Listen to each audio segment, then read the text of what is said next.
자, 오늘 이제 큐티 그 강좌, 제가 장담을 못 하겠어요. 일단 5주를 했는데 4주가 될지 5주가 될지 모르겠습니다. 예, 어쨌건 제가 이제 이때까지 교육자 생활 또 하고 또 하나님 말씀의 연단을 받고 한 그 모든 부분을 이제 여러 가지 자료와 총망라해서 정리를 해서 이제 여러분에게 좀 말씀을 드릴 텐데요. 자, 오늘은 이제 큐티가 뭐고 큐티 왜 해야 되는가, 여기에 대한 분명한 여러분이 동기부여를 받는 게 중요합니다. 그러니까 큐티는 어떻게 해야 되는가, 이거는 둘째 문제고요. 일단 여러분 마음 가운데 동기부여가 확실해져서 큐티를 그래서 해야 되는구나, 큐티가 그런 거구나 라는 것을 분명히 안다면 그 다음에 형태와 방법은 중요하잖아요. 그거는 여러분이 정말 그렇게 여기면 그건 어떻게 되든지 할 수가 있습니다.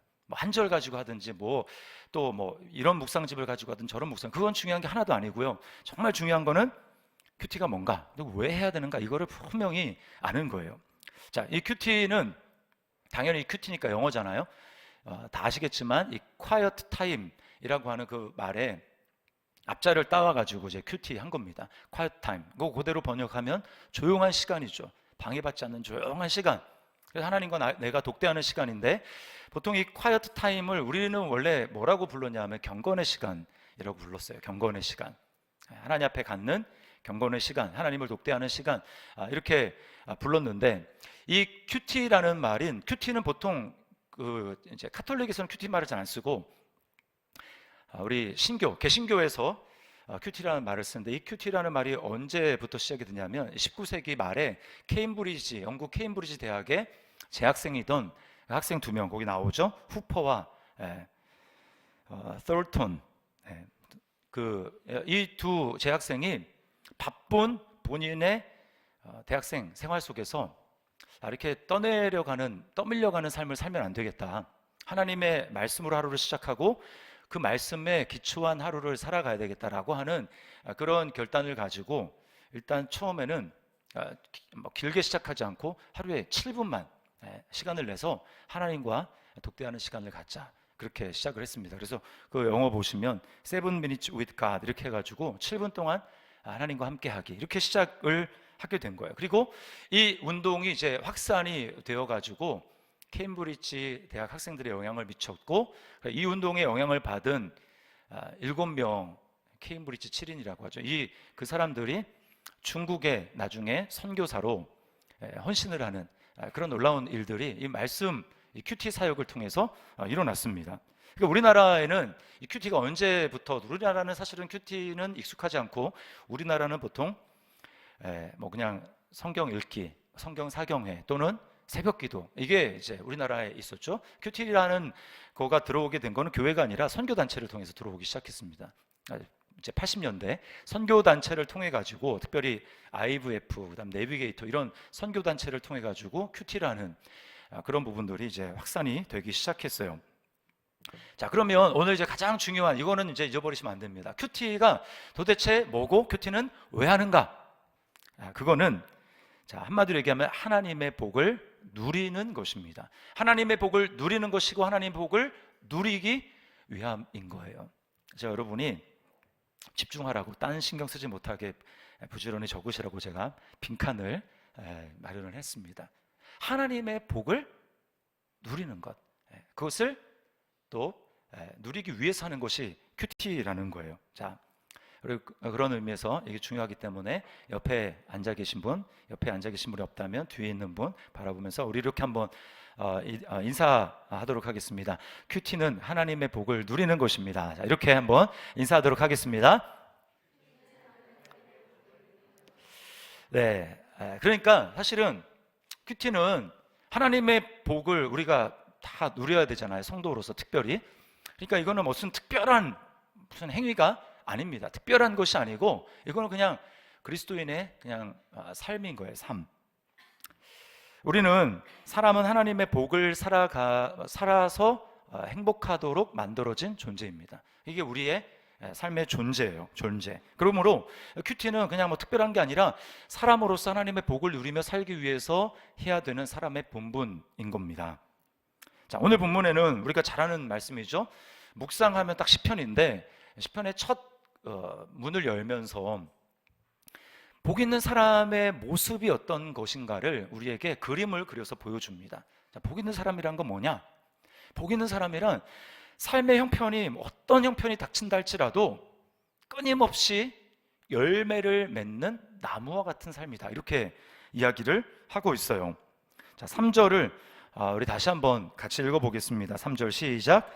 그는 시냇가에 심은 나무가 철을 따라 열매를 맺으며 그 잎사귀가 마르지 아니함 같으니 그가 하는 모든 일이 다 형통하리로다. 자, 다른 나무와 시냇가에 심은 나무를 비교해 봤더니 다른 나무는 자, 비가 오면 또 환경이 좀 좋으면 그러면 이제 열매를 그때는 맺는데 환경이 좋지 않고 비가 내리지 않으면 그러면 이제 막 잎사귀가 마르기 시작하는 겁니다. 이거는요, 하나님의 복을 누리는 그런 모습이 아니에요. 그러니까 하나님의 복을 누리는 모습은 뭐냐?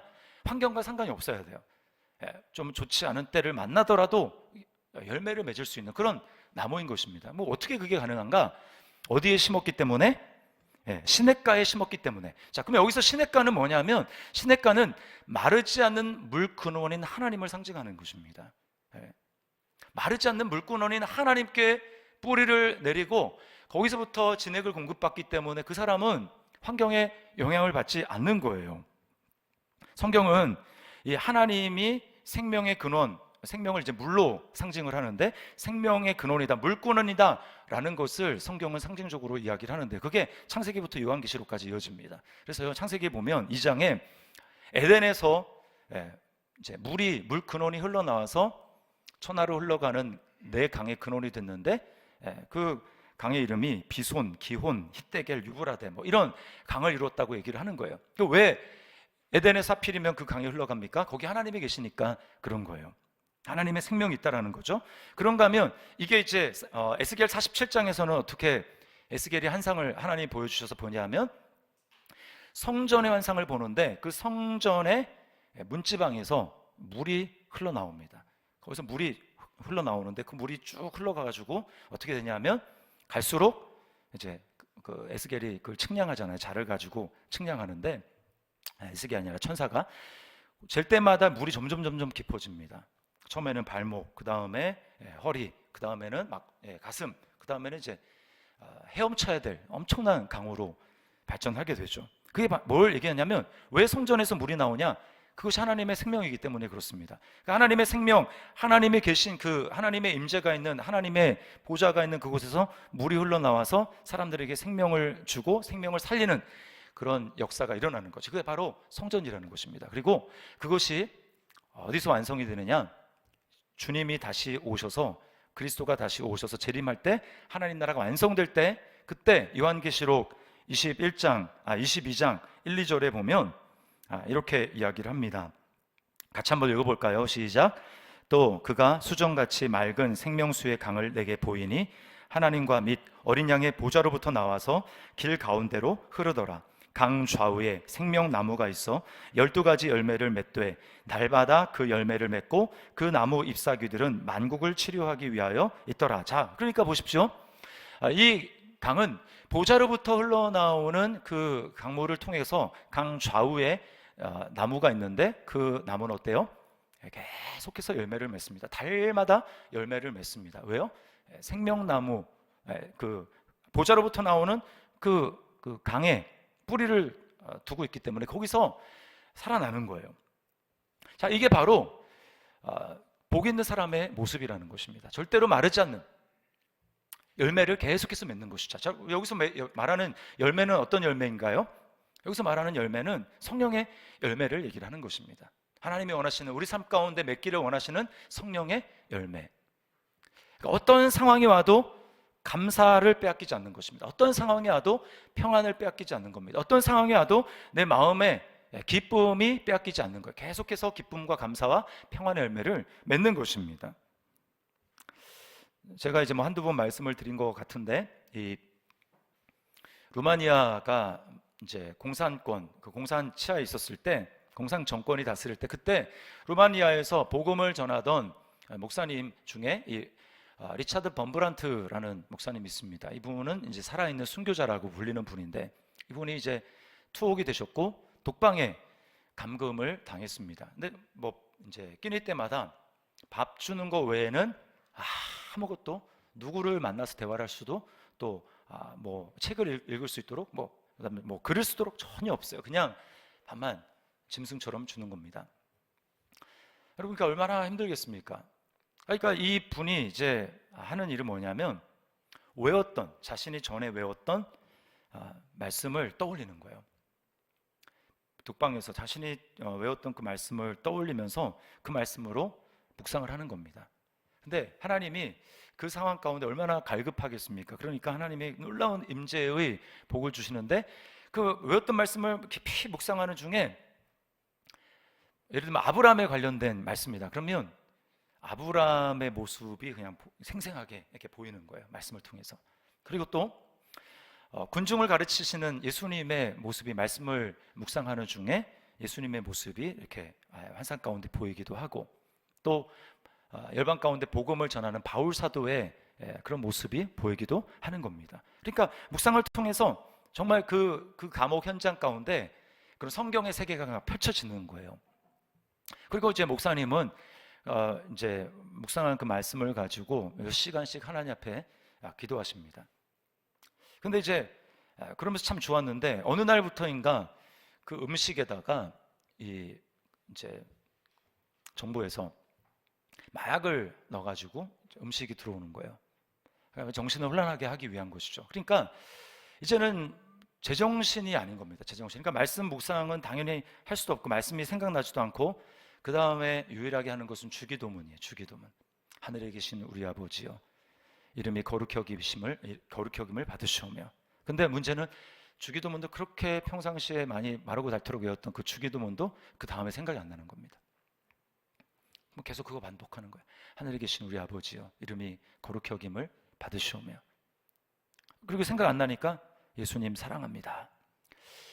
그것으로 자신은 충분한 기도라고 생각을 했어요. 그 시간에 할 수 있는 유일한 자기가 할 수 있는 최선.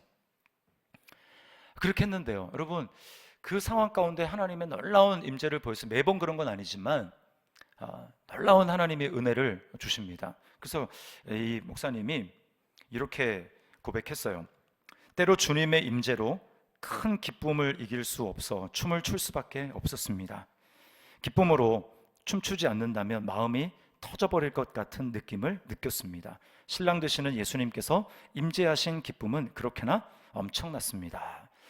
여러분 사실 분명히 그 감옥이라는 환경, 독방이라는 환경, 그 목사님이 처한 환경은 열매를 맺을 수 없는 그런 환경이에요. 많은 사람 같으면 그냥 원망하고 저주하고 막 욕하고 못 살겠다고 아니면 뭐 거기서 뭐 자살을 하든지 뭐 그랬을 겁니다. 열매를 전혀 맺지 못하는 그런 환경이에요. 그러나 그 범브란트 목사님이 거기서 하나님이 원하시는 열매를, 기쁨의 열매를, 평안의 열매를 맺을 수 있었던 비결은 하나님의 말씀을 묵상했기 때문이에요. 하나님의 복을 누리는 것입니다. 거기서 열매를 맺는 거예요. 자, 그러면 구체적으로 이런 복을 어떻게 누릴 수 있을까요? 그것은 하나님의 말씀을 즐거워하며 늘 묵상하는 것입니다. 하나님 말씀을 즐거워하고 늘 묵상하는 거예요. 자, 2절 말씀을 우리 다시 한번 읽어보겠습니다. 시작. 오직 여호와의 율법을 즐거워하여 그의 율법을 주야로 묵상하는도다. 자, 우리는 이제 복음의 관점에서 율법을 보니까 항상 율법은 이렇게 좋지 못한 것이라는 인식을 가지는 경우가 있는데, 여러분 율법은 좋지 못한 게 아닙니다. 율법은 선한 거예요. 선한 율법이 우리에게 좋지 못하게 느껴지는 이유는 우리가 연약하기 때문에 하나님 말씀을 지켜낼 능력이 없기 때문에 그것을 부담으로 여기기 때문이지, 율법 자체는 그것도 하나님의 입에서 나온 하나님 말씀이기 때문에 그 자체는 선하고 좋은 것입니다. 근데 율법을 바라보면서 하나님의 은혜의 관점으로 율법을 바라보는 사람은 그 율법을 통해서 정죄를 받는 게 아니라 그 율법 속에 나타난 하나님의 마음을 아는 겁니다. 아, 하나님이 이런 마음을 가지고 계시는구나 라고 하는 것을, 비록 구약이라 할지라도 거기서 하나님의 마음을 느끼는 거예요. 아, 하나님이 이런 은혜의 하나님이시구나, 하나님이 이런 사랑의 하나님이시구나 라고 하는 것을 거기서 읽어내는 겁니다. 하나님의 마음을 읽어내는 거예요. 그래서 율법은 다른 말로 하면 여기 하나님의 말씀인 겁니다. 이것을 알았던 사람이 다윗이에요. 다윗. 그래서 다윗은, 사람들은 율법을 통해서 막 정죄를 받고 하나님을 두려워했는데 다윗은 하나님을 사랑했습니다. 여러분, 하나님의 입에서 나간 말씀은 하나님의 인격 자체고 하나님 자신입니다. 그래서 하나님의 말씀과 하나님은 분리가 되지 않아요. 자, 우리 한번 이렇게 상상을 한번 해보겠습니다. 만약에 아담과 하와가 범죄하지 않았다면, 죄를 짓지 않았다면 그들은 어떤 모습으로 살아갔을까? 그들은 어떤 모습으로 살아갔을까요, 여러분? 그것을 엿볼 수 있는 그 삶의 모습이 둘째 아담으로 오신 그리스도를 통해서 우리는 상상해 볼 수 있습니다. 왜냐하면 예수님은 하나님의 아들도 하나님도 되시지만 온전한 사람이거든요. 둘째 아담으로 이 땅에서 우리를 대신해서 완벽한 삶을 사신 분이 예수님이기 때문에 예수님의 삶을 보면 범죄하지 않았던 삶의 모습은 저런 모습이구나 라고 하는 것을 알 수가 있는 거예요. 그러니까 아담이 만약에 범죄하지 않았으면 예수님 같은 삶을 살았을 것입니다. 비슷하게, 완전히 똑같진 않았겠지만. 자, 그래서요, 아담과 하와는 하나님의 형상으로 지음받았잖아요. 하나님 형상, 하나님의 이미지, 하나님 형상으로 지음받았기 때문에 완벽한 하나님의 형상이신 예수 그리스도의 삶의 모습을 보면 아담과 하와가 어떤 삶을 살았는지 우리는 알게 됩니다. 자, 예수님 어떤 삶을 사셨습니까? 이 땅에서 하나님 아버지와 완전히 하나가 된, 연합된 삶을 사셨어요. 하나님 아버지와 완전히 연합된 삶이었습니다. 그래서 그 요한복음에 특별히 정말 많이 나오는 표현이 아내라고 하는 표현이에요. 내가 아버지 안에, 아버지가 내 안에, 너희가 내 안에, 내가 너희 안에, 이런 표현이 나오잖아요. 이건 뭐냐면 완전히 하나가 됐다라는 거, 절대로 분리할 수 없다라는 것입니다. 그러니까 예수님은 하나님 아버지와 완전히 하나가 됐어요. 하나님 아버지 의식으로 예수님은 충만하셨습니다. 그러니까 예수님의 생각, 예수님의 말, 예수님의 행동은 하나님 아버지와 분리된 채로 나온 게 단 하나도 없습니다. 예수님 무슨 말씀을 하신다? 그럼 예수님 뭐라고 말씀하시면, 이 말은 내가 너희에게 임의로 하는 말이 아니고 내 아버지로부터 들은 걸 너희한테 말하는 거야. 예수님이 그렇게 말씀하셨어요. 그리고 예수님이 어떤 행위를 하신다? 내가 임의로 하는 게 아니고 내 아버지께서 나에게 보여주신 것을 나는 너희에게 행동하는 거야 라고 말씀을 하는 거예요. 그러니까 예수님의 말과 예수님의 생각과 예수님의 행동의 모든 것들은 다 하나님 아버지와 연합되어 있어서 거기로부터 다 나오는 것입니다. 하나님 아버지 완전히 하나가 되셨어요. 요한복음에 이게 극명하게 나오는데 하나님 아버지를 직접 언급한 거, 예수님이 직접 언급하신 것이 160회에 나옵니다. 하나님 아버지를 직접 언급한 것이, 뭐 대명사로 뺀 거 빼고, 제가 시간이 없어서 대명사까지 다 못 찾았어요. 하나님 아버지를 언급한 게 160번이나 됩니다. 그러니까 예수님은 뭐라고 말씀하냐면, 내 양식은, 내 음식은 아버지의 뜻을 행하는 거야. 제자들에게 이렇게 말씀을 하세요. 그러니까 예수님은 뭐로 배부름을 느끼시냐면 하나님 아버지의 뜻을 순종하고 행하는 것, 거기서 막 예수님 충만함을 느끼는 것입니다. 그게 예수님의 양식이었다고 말씀을 하세요. 그리고 예수님은 아버지를 너무나 사랑하셔서 아버지의 말씀, 아버지의 계명을 지킴으로 또 그 결과로 또 아버지의 사랑을 경험하시고 아버지의 사랑 안에 거하셨다고 말씀을 하십니다. 그러니까 예수님의 오로지 모든 초미의 관심은 딱 한 가지인데, 그 뭐냐면 어떻게 아버지를 영화롭게 할 것인가, 어떻게 아버지를 영광스럽게 할 것인가, 어떻게 내 삶을 통해서 아버지가 드러나도록 할 건가. 예수님의 초점은 오직 이것이었어요. 나의 삶을 통해서 어떻게 아버지 하나님이 드러나시는가, 내가 아니라 어떻게 아버지 하나님이 영광 받으시고 아버지 하나님이 드러나는가, 사람들이 어떻게 나를 보고 하나님을, 아버지를 볼 수 있을까. 이게 예수님의 관심이었어요. 자, 요한복음 1장 18절 말씀 우리 같이 한번 읽어보겠습니다. 시작. 본래 하나님을 본 사람이 없으되 아버지 품속에 있는 독생하신 하나님이 나타내셨느니라. 아멘. 이게 바로 하나님의 형상대로 지음받은 인간이 해야 될 일이라는 것입니다. 본래 하나님을 본 사람도 없고 본래 하나님을 본 피조물도 없지만 이제 하나님 형상대로 지음받은 인간이 해야 될 일이 하나님을 드러내고 하나님을 나타내는 그런 삶을 살아야 된다는 거예요. 그게 바로 그런 삶이 내가 소진되고 그럼 나는 없어지는 거 아닌가? 그런 삶이 아니고, 예수님을 보십시오. 예수님이 그렇게 해서 예수님의 삶이 없어졌습니까? 아닙니다. 예수님은 뭐라고 얘기합니까? 나의 평안을 너에게 주기를 원한다. 세상이 주는 것 같지 않다. 나의 기쁨이 너의 안에 있어서 너의 기쁨이 충만하게 되기를 원한다. 예수님이야말로 진짜 하나님이 주시는 그 복을 완전히 누린 삶이었어요. 하나님의 기쁨, 하나님의 절대적인 평안, 그것을 100% 완벽하게 모든 순간에 누리셨던 분이 예수님입니다. 여러분, 이게 하나님 나라의 삶인 거예요. 이게 바로 아담이 범죄하지 않았으면 이런 삶을 살았을 것이고 그렇게 살아야 했었습니다. 자, 그럼 반대로 화 있는 삶, 불행한 삶은 뭘까요? 불행한 삶? 그것은 자기 생각대로 사는 삶입니다. 자기 생각대로 사는 삶. 그것이 오늘 본문의 1절 말씀에 보면 악인들의 꾀라고 했어요. 악인들의 꾀. 자기 생각대로, 자기 꾀대로 살아가는 사람을 오늘 본문에서 뭐라고 얘기합니까? 악인, 죄인, 오만한 자. 오만한 자, 다른 말로 하면 교만한 자, 거만한 자, 다 똑같은 말이죠. 네. 누가 교만한 사람입니까? 하나님의 말씀대로 살아가지 않고 자기 생각대로 살아가는 사람이 교만한 사람, 오만한 사람이라는 거예요. 여러분, 하나님의 말씀이 내 마음을 채우지 않고 하나님의 말씀이 내 마음을 가득 지배하지 않을 때 우리는 필연적으로 자기 생각대로 살아갈 수밖에 없습니다. 둘 중에 하나예요. 우리는 진공 상태로 살아가지 않습니다. 하나님 말씀대로 살아가든가 아니면 내 생각대로 살아가든가, 둘 중에 하나라는 거예요. 이게 바로 타락한 아담의 삶입니다. 원래 하나님을 드러내는 삶을 살아야 되는데 그렇지 못하고 이제 자기 생각대로 삶으로 누가 드러납니까? 하나님이 아니라 자기를 드러내는 삶을 살아가는 거예요. 선악을 알게 하는 나무의 열매를 먹지 마라. 먹는 날에는 반드시 죽으리라. 이게 하나님의 말씀이었습니다. 그러면 모든 그 유혹과 이런 걸 다 떠나서 그냥 그 말씀 자체를 자신의 생명으로 받아들여야 돼요. 말씀을 자체를 자기 생명으로 받아들여서 거기에 내 판단과 내 기준을 적용할 것이 아니라 그 말씀 자체를 믿음으로 받아들여서 말을 해야 되는 것입니다. 거기에 내 생각을 섞으면 안 돼요. 내 판단을 섞으면 안 돼요. 그렇게 했던 것이 무엇입니까? 마귀의 유혹을 받은 하와의 말이었습니다. 살짝 변형시키는 거죠. 죽을까 하노라. 아니죠.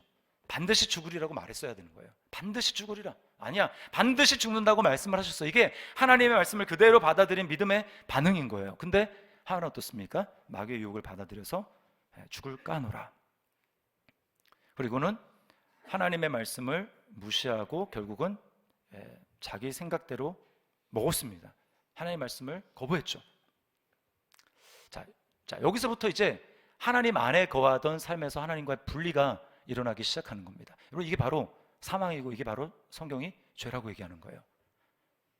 우리 안에도 이런 모습이 얼마나 많은지 모릅니다.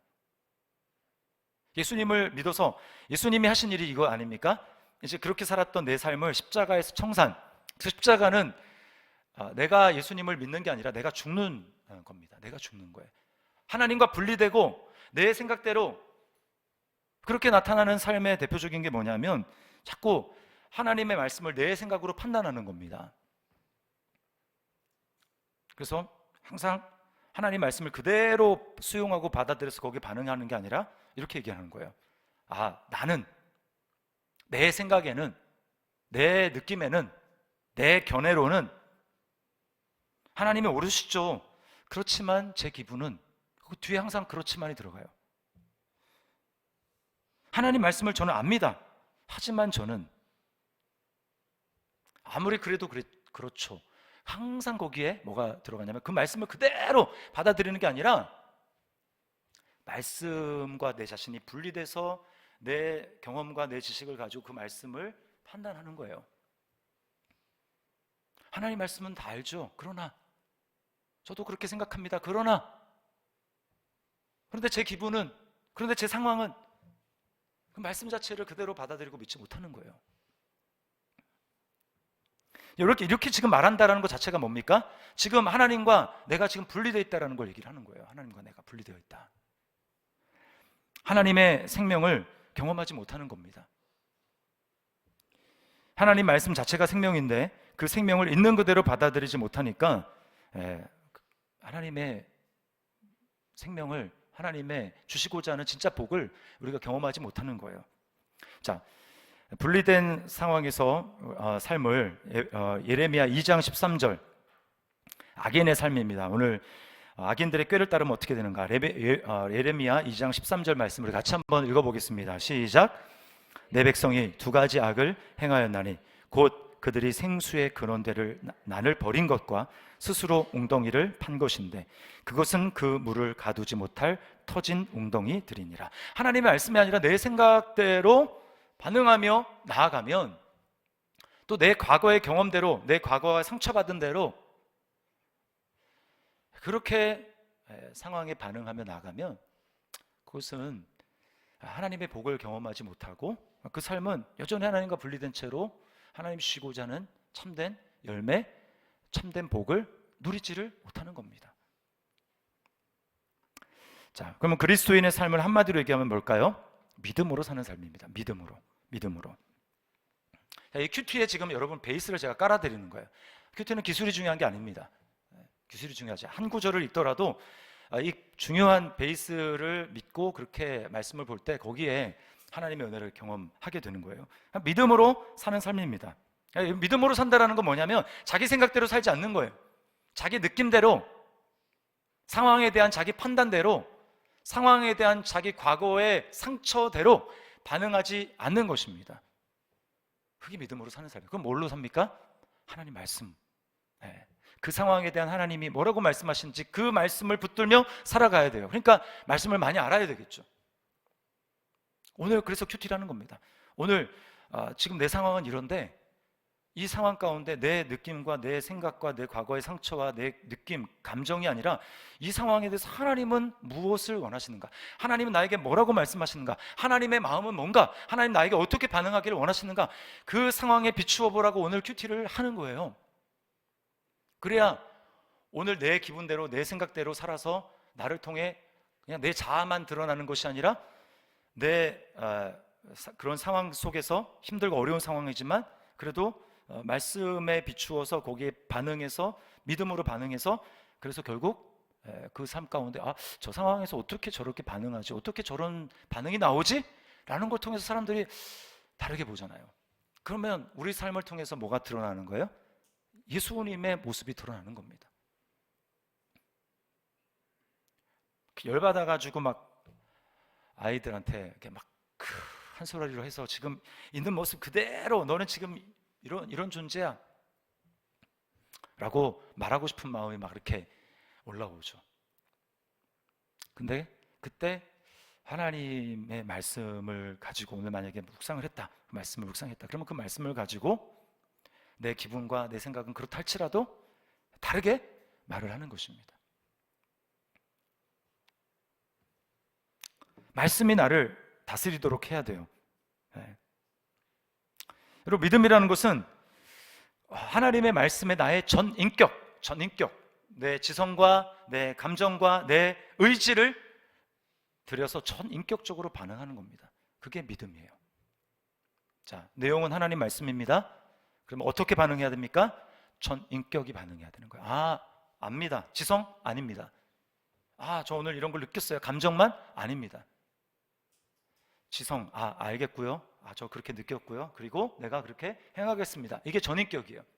지성과 감정과 의지, 내 전인격으로 하나님의 말씀, 내 과거의 경험과 생각이 아니라 화나는 지금 내 마음이 아니라 그 상황에 대한 하나님의 말씀으로 내가 전인격으로 내가 이 말씀을 믿음으로 내가 이렇게 반응하겠습니다 라고 전인격으로 반응하며 나가는 게 믿음이라는 것입니다. 이게 그리스도인의 삶이라는 거예요. 그러려면 거기 반드시 따라와야 되는 게 자기 부인입니다. 자기 부인. 큐티는 그냥 오늘 이런 말씀이 있구나, 그거 오늘 말씀대로 이렇게 생각하고 좀 이렇게 살면 되겠지, 그게 아닙니다. 자기 부인이 있어야 돼요.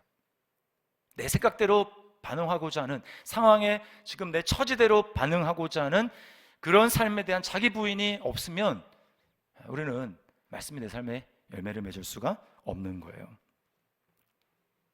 자, 누가복음 9장 23절 말씀 우리 함께 읽어보겠습니다. 시작. 또 무리에게 이르시되 아무든지 나를 따라오려거든 자기를 부인하고 날마다 제 십자가를 지고 나를 따를 것이니라. 그러므로 믿음이란 뭐냐면 이제 내가 내 생각대로, 내 감정대로, 나의 옛 자아대로, 내가 하고 싶은 대로, 내 기분대로, 내 상처대로 반응하며 살았던 나를 이제 부인하는 거예요. 부인하고 내가 다르게 반응하겠습니다. 그런 나는 예수님과 함께 십자가에 죽었다라는 것을 제가 전심으로 받아들이고 이제 제가 자기를 부인하고 다르게 반응하겠습니다 라고 하는 게 믿음이라는 것입니다. 이 자기 부인이라는 건요, 자기 십자가를 지는 삶은 내가 주님을 위해서 뭔가 대단한 일을 하는 것, 막 참아 금욕을 하면서 하는 게 자기 부인이 아니에요. 그건 또 다른 자기를 세우는 일일 수 있어요. 그게 아닙니다. 예수님과 함께 내가 십자가에 죽었다. 나의 자아대로, 나의 기분대로, 나의 생각대로 반응하는 그런 나는 이제 아담의 후손으로서 아담 안에 있는 그런 나는 죽었다. 그렇게 반응하고 이제 그리스도 안에 있는 나로 반응하는 것. 이게 바로 자기 부인이고 자기 십자가를 지는 삶이라는 것입니다.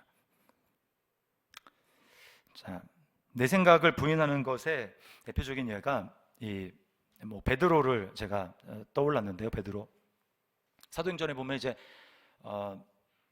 예루살렘과 온 유대와 사마리아 땅끝까지 이제 주님이 말씀하신 그 경계가 무너지면서 복음이 전파되는 게 사도행전 이제 나머지 중요한 그 기록 관점인데, 그 중에서 이제 이방인들에게 복음이 펴지기 위해서, 그 당시 이방은 로마입니다. 로마 사람인 고넬료에게 복음이 전해져야 되는데 그 고넬료에게 복음이 전해지기 위해서 하나님이 베드로를 통해서 그에게 복음을, 예수 그리스도의 십자가와 부활의 복음을 증거하기를 하나님 바라십니다. 베드로가 이제 가기까지, 근데 베드로에게 있는 이 편견과 이 자기 생각이 무너지지 않는 거예요. 구약에 매여 있는. 그래서 피장이 시몬의 집에서 기도를 하고 있을 때, 정오 때쯤인가요? 그때 기도를 하고 있을 때 하늘에서 환상이 보이는데 하늘에서 큰 내 귀를 싼 보자기가 내려오지 않습니까? 그걸 펼쳤더니 거기 막 온갖 율법에서 먹지 말라고 되어 있는 그 부정한 짐승들이 다 있습니다. 근데 음성이 나서 이걸 잡아 먹으래요. 베드로가 어떻게 합니까? 저는 이런 부정한 음식을 먹은 적이 없습니다. 저는 이런 먹을 수가 없습니다. 그랬더니 어떤 음성이 들립니까?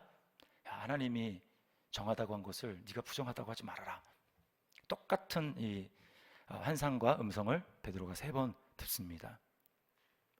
그러니까 베드로의 이 편견과 자기 이때까지 쌓아왔던 자신의 경험에 근거한 자기 생각이 깨져야 되는 거예요.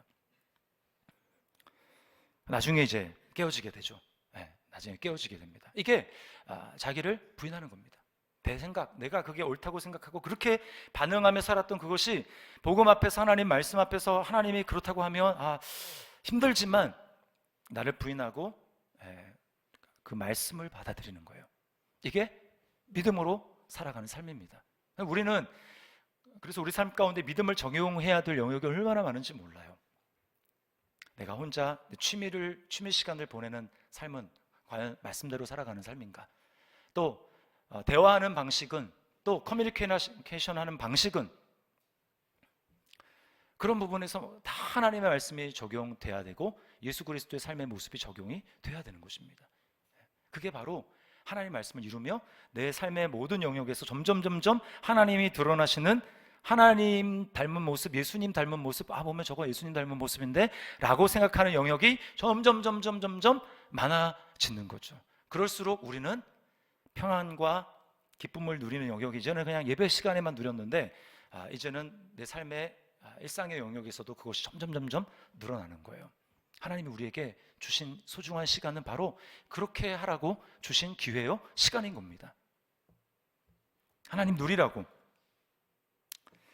자, 그러므로 여러분, 우리가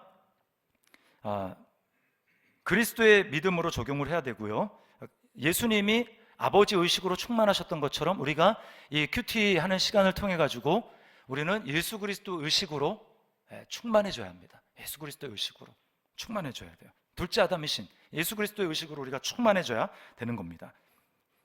그래서 이 하나님이 원래 계획하셨던 이 복을 누리는 것이 큐티인데요, 근데 사실 아까 좀 말씀드렸지만 이 큐티는 개신교에서 쓰는 용어라고 말씀을 드렸고, 원래 이것보다 훨씬 더 오래된 전통이 있는데 이게 초대 기독교 교부들 또 중세 기독교 교부들이 사용했던 방법인데, 이게 바로 종교 교육을 하면서 이제 우리가 믿음으로 의롭게 된다라고 하는 그 부분에 있어서 또 나름 많은 부분에 있어서 회복이 일어나는 것은 중요했지만 잃어버린 전통도 많이 있어요. 그 중에 하나가 바로 이 렉시오 디비나라고 하는 것입니다. 렉시오 디비나.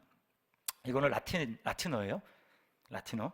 렉시오라고 하는 것은 읽기, 독서, 읽기, 독서 뭐 이런 뜻이고요. 디비나는 거룩한이라는 뜻입니다. 그러니까 거룩한 독서, 거룩한 읽기. 자, 저는 이 전통을 다시 잘 살리는 게 중요하다고 생각을 합니다. 왜냐하면 큐티라고 할 때 우리가 보통 어떻게만 생각하냐면 그냥 하나님 말씀을 읽고 그냥 묵상하는 것으로 끝나는 것으로 생각하는데, 원래 초대 또 중세의 교부들이 하던 렉시오 디비나는 그러지 않았어요. 네 단계가 있는데요. 자, 첫 번째 단계는 독서 단계입니다. 성경을 읽는 거예요. 읽는 것입니다. 그 다음에 두 번째는 읽은 내용을 마음에 담고 그것을 곱씹는 묵상의 단계가 있습니다. 그 다음에 그 묵상한 내용을 가지고 반추하면서 기도하는 기도의 단계가 있어요. 그리고 마지막은 관상의 단계입니다. 이거는 하나님과 연합하는 거예요. 모든 내가 막 하려는 그런 활동들을 내려놓고 하나님 안에 들어가서 쉬는 겁니다. 쉬면서 그냥 하나님을 즐기고 하나님으로 기뻐하고 하나님으로 채워지는 이 관상의 단계가 있어요. 그러니까 하나님과 연합하는 거예요. 그래서 하나님이 주시고자 하는 그 복을 온전히 누리는 것입니다. 이거는 성경 공부가 아니에요. 그래서 그냥 읽고 그렇구나라고 하는 것은 진정한 의미에서 큐티가 아닌 겁니다.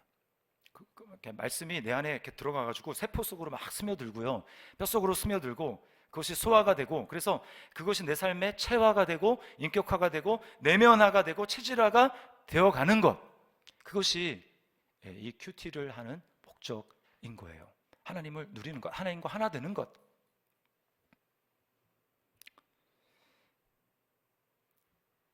하나님을 누리는 것입니다.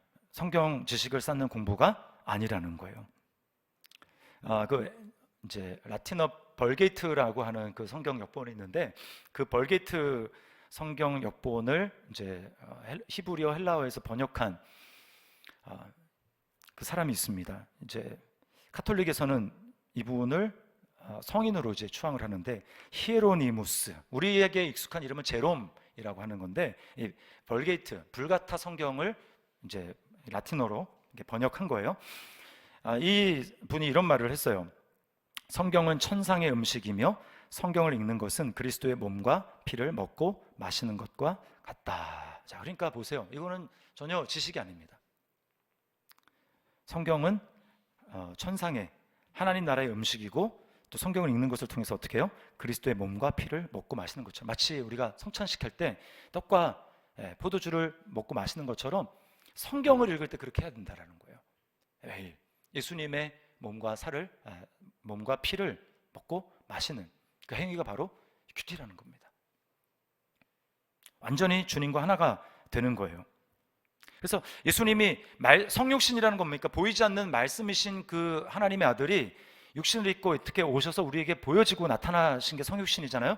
그거 마찬가지로 기록된 하나님의 말씀이, 우리가 예수 그리스도의 믿음을 가지고 기록된 하나님의 말씀을 예수님의 믿음으로 받아들여서 내 생각이 아니라 자기를 부인하고 하나님의 말씀을 내 마음속에 믿음으로 반응해서 받아들여서 그렇게 우리가 살아가게 될 때,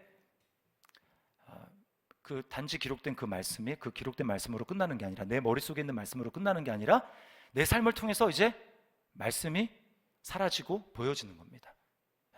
이게 큐티의 목적이라는 거예요. 그렇게 살아갈 때 우리에게 하나님이 원래 계획하셨던 그 풍성한 삶, 그것을 우리가 누리고 그런 열매를 맺으며 살아갈 수 있다라는 거예요. 여러분, 예수님이 우리를 구원하신 것은 바로 이런 복을, 아담이 범죄에서 잃어버렸던 이 복을 누리도록 하시기 위함입니다. 어디서요? 천국 가서요? 죽어서 천국 가서 아니고 이 땅에서. 그러니까 빨리 믿을수록 좋은 거죠. 여러분은 진짜 복받은 사람입니다. 여러분 믿습니까? 네, 여러분 진짜 복받은 사람이에요. 왜?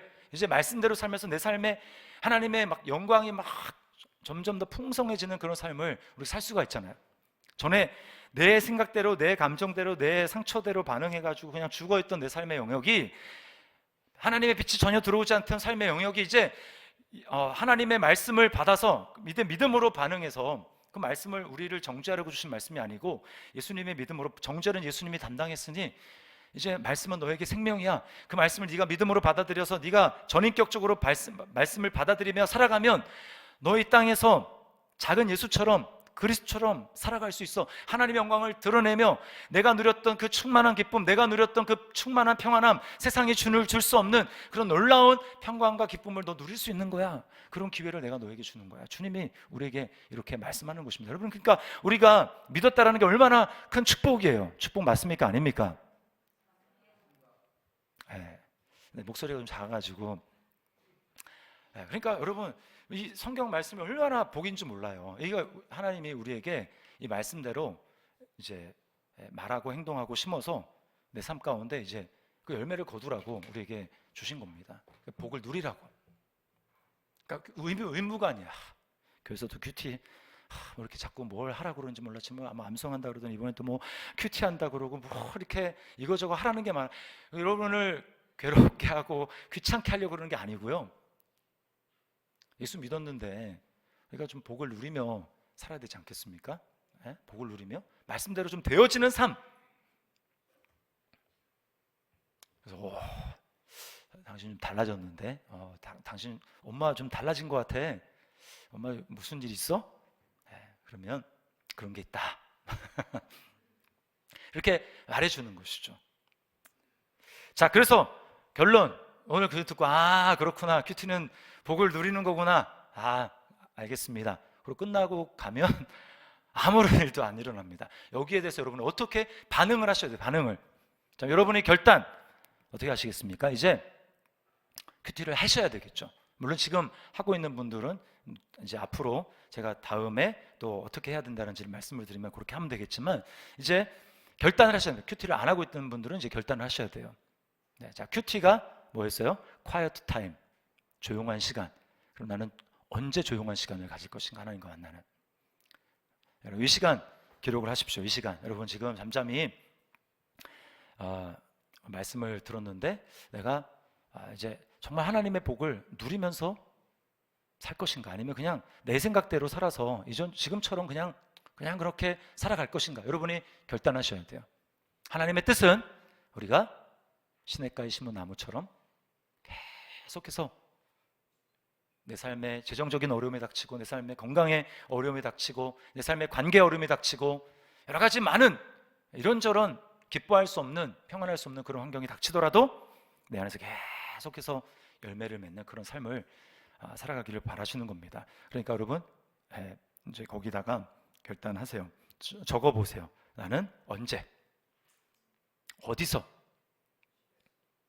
시간을 가질 것이다. 그리고 한 주 동안 오늘 강의한 내용을 가지고 구체적으로 뭐 잘 모르겠거든, 그냥 일단은 매일 하는 게 중요해요. 매일 성경 나와 있는 부분을 읽으면서 거기 질문에 여러분이 그냥 답을 달아보시면서 큐티를 하시기를 바랍니다. 그리고 오늘 말씀을 잘 기억하세요. 내가 어떤 존재로 부름을 받았는가, 그리고 큐티는 도대체 뭔가. 자, 큐티는 뭐라고 그랬습니까? 하나님의 복을 누리는 것. 큐티는 왜 합니까? 하나님의 복을 누리기 위해서. 이렇게 하나님의 복을 누리며 살아가는, 더 풍성하게 누리며 살아가는 우리 저와 여러분이 될 수 있기를 주님의 이름으로 축원합니다.